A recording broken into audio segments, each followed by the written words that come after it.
UPSI का exam आ रहा है, अच्छे अच्छे सवाल कर लो।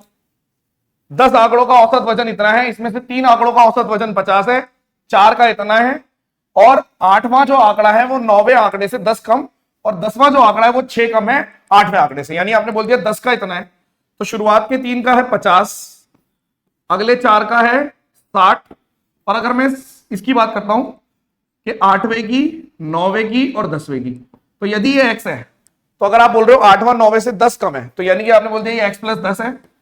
और अगर आप बोल रहे हो कि 10वें से 6 कम है, यानी x प्लस 6 है। ठीक है, आप अगर ओवरऑल देख रहे हो तो 56.5 है। तो अगर हम देखें तो इसमें कितने की कमी है, 6.5 की कमी है 3 पर। यहां पर कितना फालतू है, 3.5 ज्यादा है 4 पर। और यहां पर मान लो डेविएशन आ रही है d, आपको नहीं पता कितनी आ रही है d, और हमें पता है सम ऑफ डेविएशन 0 होता है। तो हमारे हिसाब से ये कितना हो गया, 195, 19.5 हो गया।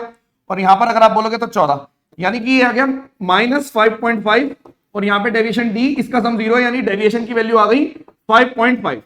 तो हमारे हिसाब से इन तीनों का जोड़ कितना होना चाहिए, इन तीनों का जोड़ होना चाहिए 3x प्लस 16, और वैसे कितना आना चाहिए, एवरेज से करोगे तो 56 इंटू 5 इंटू 3, और ये जो डेविएशन है ये एक्स्ट्रा। तो आप तुरंत बोलोगे कि इसका मतलब ये कितना है, 150 ये आ गया, और 25 और आ गया 175, यानी 175 में से 16 चले गए, तो आपको पता चल गया 159।